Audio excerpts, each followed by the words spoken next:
Main transmitter, but keep the intercom open. Intercom, over. Test, please. Hello, 1, 2, 3, 4. Okay. And if you see any dragons, give a yell. I'll hear you. I won't be able to help you, but I'll hear you. Hello, Earth. Ready to take your messages. Over. It is now 3 Earth days since we landed on the moon. Everything is going well. At the moment, Jet, Mitch, and Lemmy are digging out specimens of lunar soil to take back home with us. Up to now, we have found no evidence whatsoever that there is, or ever has been, any kind of life on the moon. It is a completely dead world. Time you went back, Mitch, and let Doc come out. Okay, Jet? Lemmy and I'll wait here. When he gets out, we'll continue towards the little crater a couple of 100 yards ahead. Right. Periodically, the voices of Mitch, Lemmy, and Jet come over the intercom as they talk to each other through their personal radios. Every word they say is recorded, for the construction of the spacesuits does not permit the wearers to write their observations. Lemmy is in high spirits. A few hours ago, he discovered that the low gravitational pull on this dead world allows him to jump fantastic heights. He cleared over now. Thanks, Doc. Hatch opening. Message due in about 14 minutes.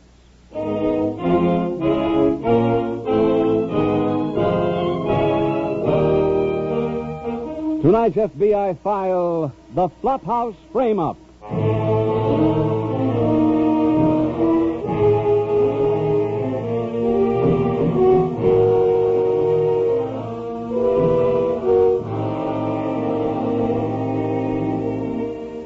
Adversity has different effects on different people.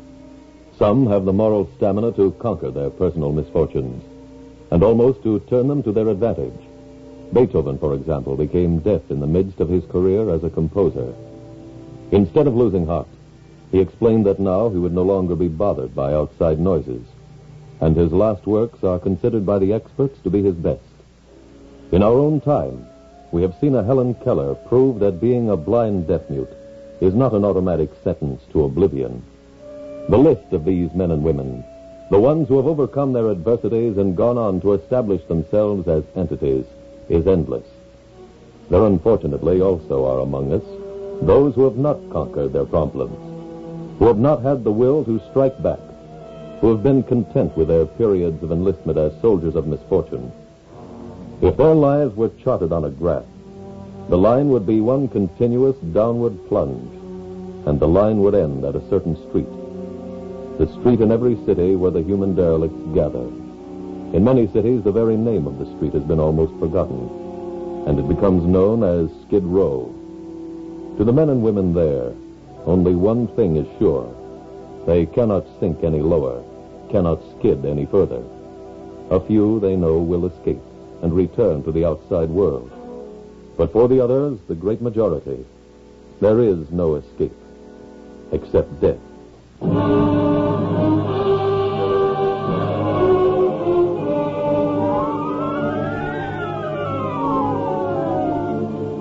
Tonight's file opens on the skid row of a large western city. It is late morning, and in one of the alleys that go to make up the row, 2 shabbily dressed men lie covered with newspapers. One of them stirs and slowly manages to sit up.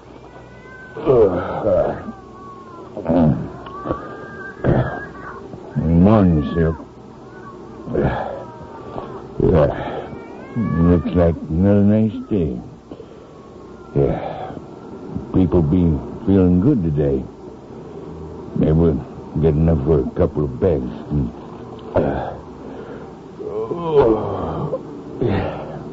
Be nice climbing in the sack again, won't it, huh?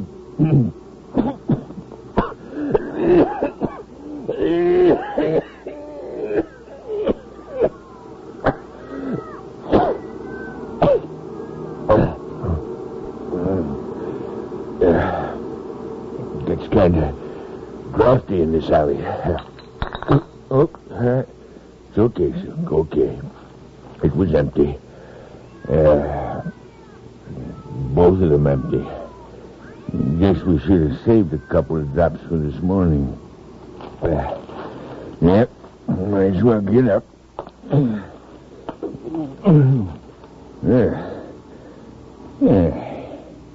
Easier than I thought it'd be. Hey, Doc. Huh? Got any left? Yeah, nice drop, boy. Nice drop. You hear that, Silk? Word must have got around about us having a couple of bottles last night. Silk, you can't just lay there and sleep all day. You get a drink. You'll feel better. All right, Silk. You got your eyes open. That's the toughest part. How about getting up now, huh? Come on, Silk. Come on. First time you had to be begged to go looking for a drink. You coming? Well, don't just lay there. Tell me. Hey, Silk. Silk. You can't still be asleep. You got your eyes open. Man don't sleep with his eyes open. Maybe you're dead. You dead, Silk? Silk? Yes, he is. Well, I better go for that drink alone.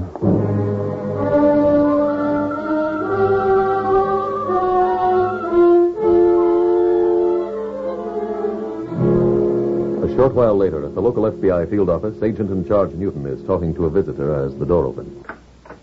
You sent for me, Mr. Newton? Yes, Taylor. Mr. Troy, Agent Taylor. How do you do, Oh, yes, sir. Have a chair, Taylor. Thank you. You weren't assigned here 2 years ago when Mr. Troy's bookkeeper disappeared. No, sir. In 48, I was in the Salt Lake City office. My bookkeeper's name was Joe Scott. The day he disappeared, the police found his jacket on the bank of the river, along with a suicide note. Mm-hmm. They dragged the river for 2 days without finding the body, and there's always been some question as to whether or not he really did commit suicide. You see, Mr. Taylor, he had a good reason for wanting people to believe he was dead. Oh? Shortly after he left, I discovered the books had been falsified. They showed a shortage of $11,000. Had Scott been your bookkeeper very long? 3 years. What's our jurisdiction, sir? Mr. Troy's office was on the other side of the river, and there's evidence Scott may have come across the state line. Before the apparent suicide? After. A man carrying a wallet containing Joe Scott's identification papers was found dead on Skid Row. However, it wasn't Scott's body. Taylor, I'd like to find out just where and how the dead man got that wallet. All right, sir. I've already spoken to Lieutenant Clayton of the Metropolitan Squad. Oh, I know Gene, sir. He's a good friend of mine. Fine. He's promised to cooperate. Check with him and report back as soon as you get anything.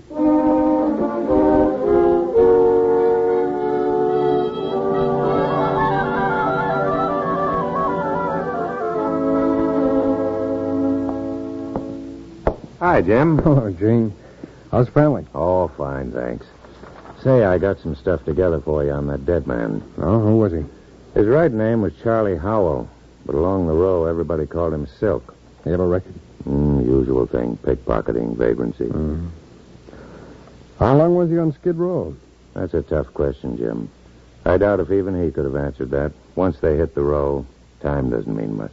Yeah. Well, Gene, you think you can help me learn where this Silk got that wallet? I'll try, but I'm afraid it's kind of hopeless. Oh, why?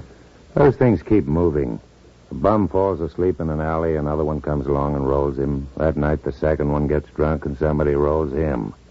No telling how many of them had the wallet before it got to Silk. Does Silk have any particular hangouts? Every place on the row is a hangout for every bum down there, when he's got the price to get in. How about friends? He worked with a man named Doc Butler. You know Butler? Mm-hmm. You got a record? Yeah, here. Oh, thanks. Well, how about talking to him? If any of those men know you're a cop, Jim, they tell you nothing.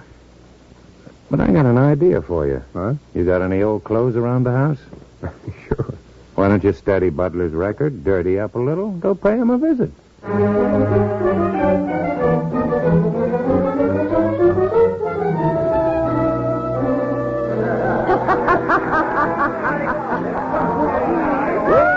Wait till you hear the finish. Oh, go on, Doc. So the judge looks at me and he says, "You deny you picked this man's pocket?" I said, "Yes, Your Honor." They like that kind of talk. Shows respect, you know. I said, "It was very cold that day, and I had on gloves, and my pockets were full, and I just had to put my hand someplace." He was so dumbfounded, he only gave me 30 days. You're right, Doc. That's worse than other I know you like that one. You're the hostess, Marge. You pour. Okay. May you sell nothing but 50-cent magazines all afternoon. If I do, you get a bottle tonight. Hey, tell me you're Doc Butler. Maybe you're right. Well, I just rode in from up north. Big Harry said to say hello to you. Well, that's different. How's Big Harry? Fine, just fine. Says he misses you. I miss him, too. What's your name? Boxcar? This is Mark. Hello, Mark. Well, Big Harry. Those were the days, all right. Well, have a drink, Boxcar. I'm sorry, Marge. I can't go against the jerks. You ain't one of them anonymous fellas, are you? I just got a bad stomach and I have to keep stoking it. Doc, can you go tie some groceries with me? Well, not unless Marge will cut loose with a buck. Well, that's okay. I'm holding a little. Go ahead, Doc. When he's tapped out, I'll see you at the stand. All right, Doc. How about it? Rock stars, my boy. You just got yourself a guest.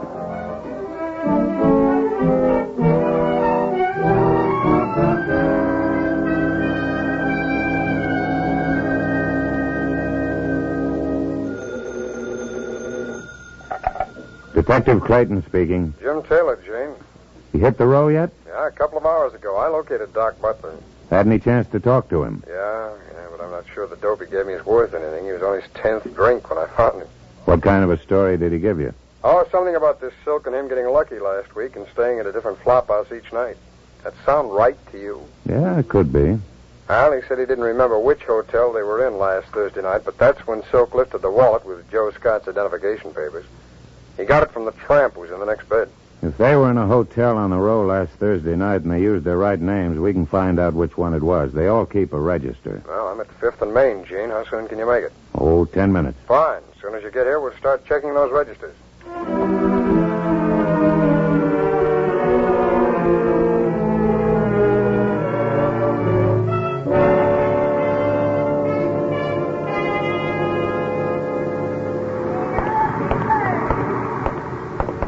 Here's the next place on the list, Jim. Okay, Jim.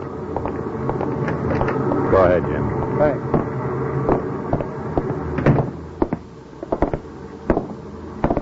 Oh, hello, Jim. Hi, Fred. Meet Agent Taylor of the F.B.I. Nice to know you. Thanks. Best room clerk on the row. Sure. What are you looking for? Last Thursday's register. Thursday.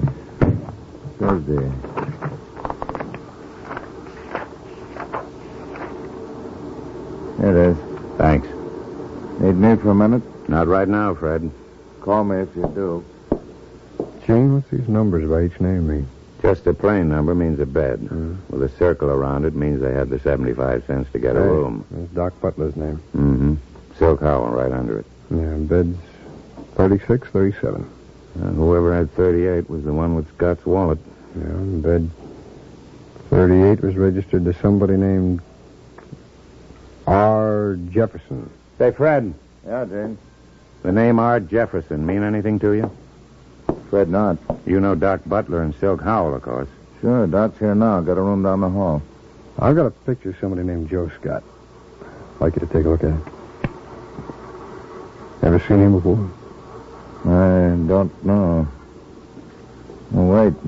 Put a beard on that face. You think you know him? Not sure. The guy who looks an awful lot like this is in room 11. Thanks. Hey, hello, Boxer. Oh, hello, Doc. Hey, wait a minute. What are you doing with him? Go away, Doc. You in trouble, Boxer? No, I'm okay. Which way to room 11, Gene? Upstairs. Hey!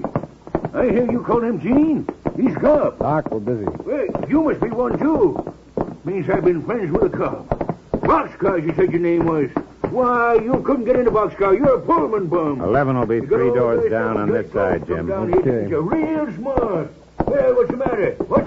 Here's number 11. Ain't good enough for you to talk to now, huh? Stay out, Doc. I can follow you if I want to. It's still a free country. Gene, if Scott was here, he's gone.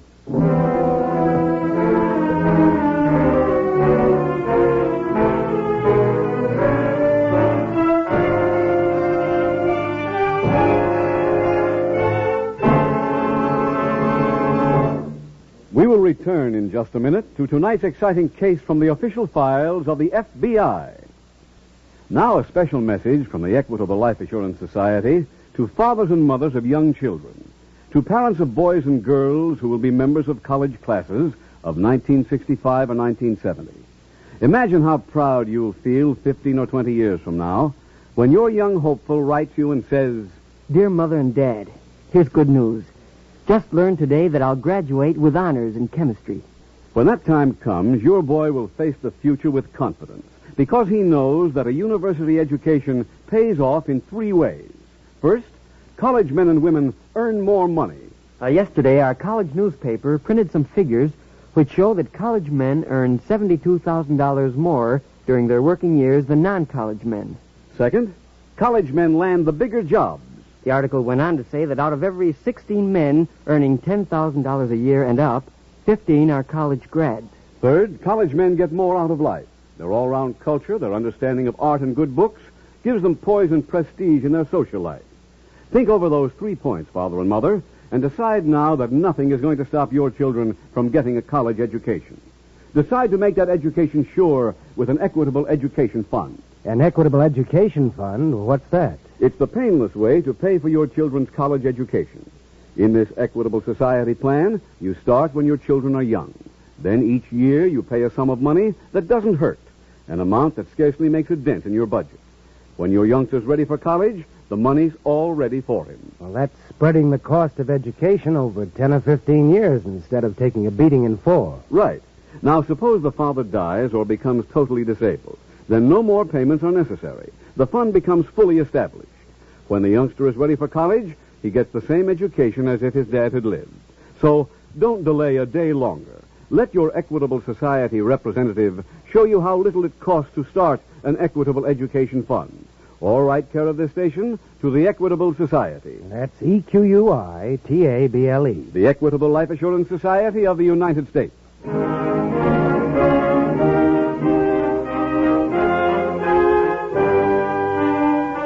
And now back to the FBI file, The Flophouse Frame-Up.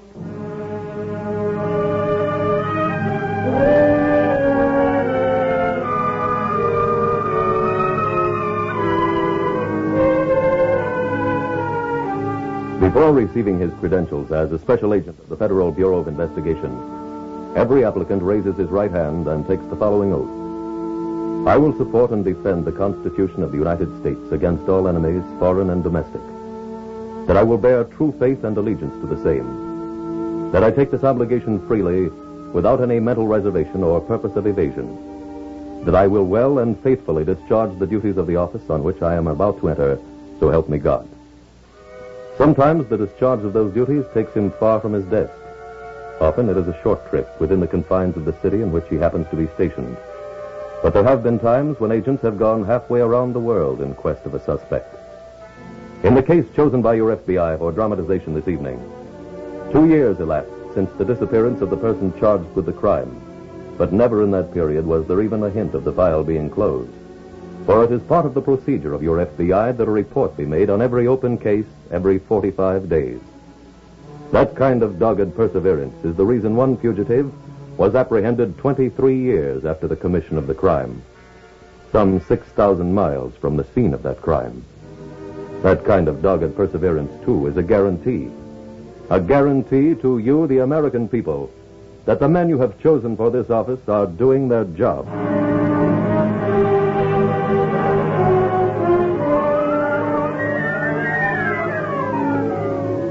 Tonight's file continues at the local FBI field office. Agent in charge Newton is seated at his desk.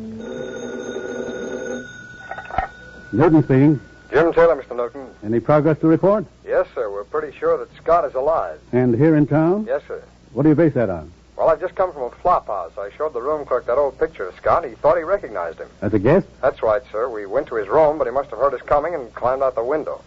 But we found some money under his pillow and a wristwatch initialed JS. Well, that's pretty conclusive evidence. Oh, sir, there's one other thing. What's that? I did some checking on Scott's background earlier today and talked to several people who knew him. Yeah? Well, they brought out some rather damaging things about the man that I met in your office, that Mr. Troy. What was it? Well, they believe that Troy took advantage of Scott's disappearance to falsely accuse him of juggling the books. Did they have any proof of that? No, sir. Well, I'll explore that angle. You keep after Scott. Yes, sir.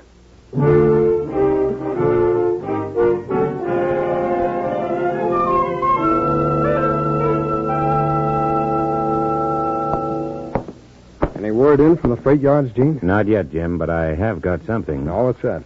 Some dope on this R. Jefferson, or Scott, if it is him. Mean he's got a record? Not in our files, but I showed that picture you gave me to Andy Reynolds. He works the row with me. You recognize Scott? No, but he had to go to the row on something else, so he took the picture along. He just called me. He showed it around, came up with a few of Scott's friends. One is the owner of a bookstore on Main Street. Scott hangs around there. Yeah. He's also friendly with a woman who runs a newsstand on 3rd Street, just off the row. And the last one on the list is a blind beggar who works the corner of Main and 1st.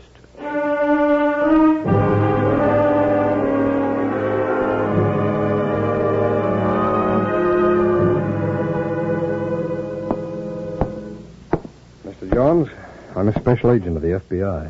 Here are my credentials. What can I do for you? Well, here's a picture of a man I'd like to talk to.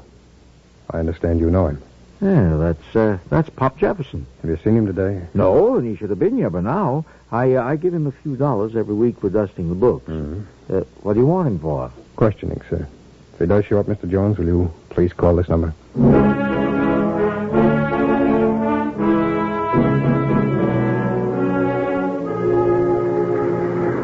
Lake Journal, Shelley and Post. Look, ma'am, I told you once, mister, that's a picture of Pop. What else do you want? Have you seen him? No. Got any idea where he'd be? Yeah, at the jewelry store, buying a pound of diamonds. Well, if you see him, will you... No, I ain't turning him in. You want him? Go nail him yourself.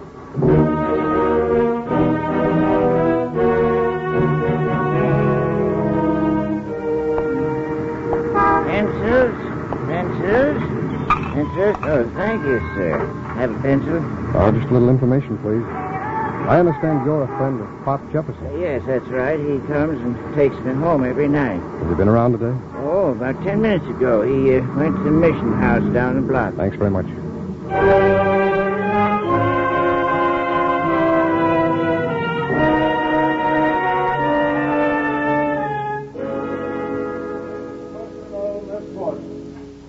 The road to Bethlehem is no shorter from the mansions of the mighty than it is from the bleak walls of this mission. Each man in his life is confronted with problems beyond his power to conquer. Oh, hello, Jim. They are the Scott obstacles around? the Almighty is I don't placed know. in our path. But when you called... Well, he told the blind man he was coming Which in. of us will take the journey? The trip to Bethlehem. Plenty of beards. The voyage home. Yeah, there always are. The hymn for today Nobody will who be looks like the Lead picture. Friendly Light. No. Page 23 of Maybe your the book. preacher can help us. I'll talk to him later. You know him? Mm-hmm. He'll do what he can.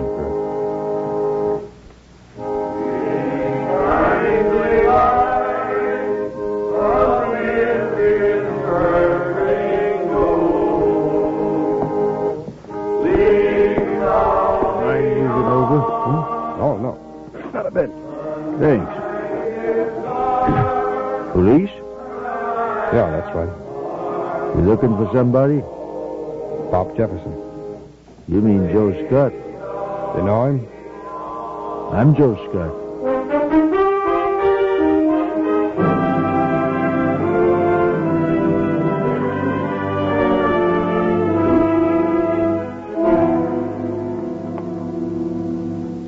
Sit down, Mr. Troy. Oh, thank you. Did you ever find out how that man happened to have Joe Scott's wallet?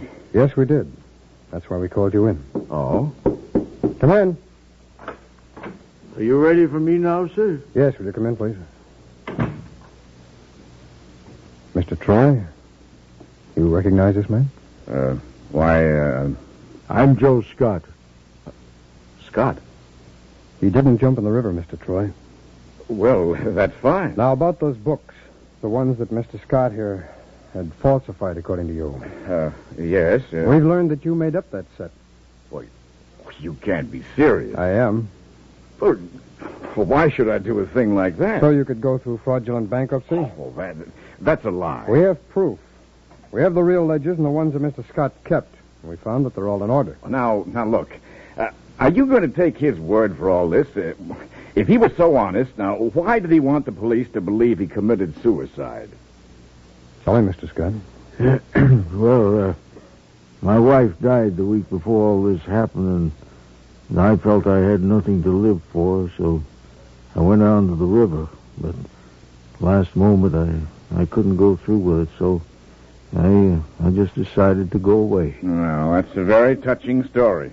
but it's hardly one that any jury would believe. We have something that a jury will believe. I gave our experts a sample of Joe Scott's handwriting and one of yours. They say the false entries were written by you. I refuse to discuss this any further. I'm afraid you're going to have to, Mr. Troy, with the United States Attorney.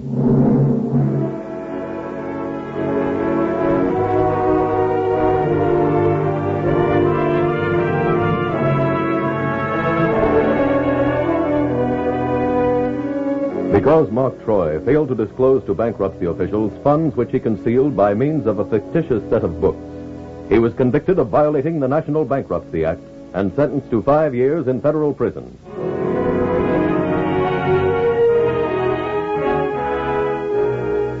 In tonight's case from the files of the Federal Bureau of Investigation, Special Agent Taylor and Police Detective Gene Clayton performed the highest function of a law enforcement officer. They helped prove the innocence of a justly suspected man. In any nation where almost 2 million major crimes are committed in the course of a year, it is understandable that among the accused there will be some who are innocent. Law enforcement personnel, after all, are human beings and prone to make the errors all flesh is heir to. However, it is in the record that the special agents of your F.B.I. are trained to be scrupulously careful in collecting all evidence, and after making their collection, to be just as careful in constructing the mosaic of proof necessary for the United States Attorney to secure a conviction against the guilty parties. The record mentioned above is one of which the men of your F.B.I. are proud, for it shows that more than 97% of all people arrested by special agents in the past year were judged guilty when tried in court, which is indisputable proof of the care with which they worked, of the pains they took to protect not only the property of the American people, but also a much more valuable possession, their personal liberty.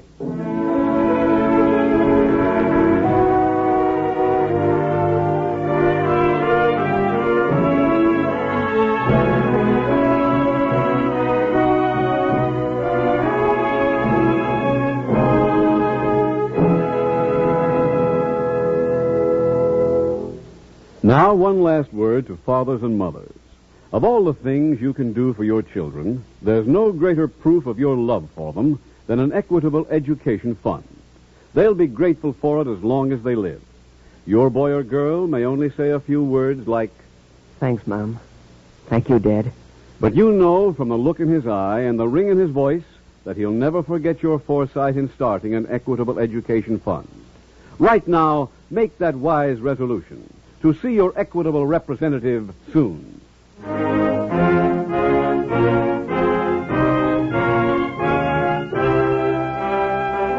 Next week, we will dramatize another case from the files of the Federal Bureau of Investigation. A case from World War II that is as current as today's headline. Its subject, swindling. Its title, Draft Dodging Incorporated.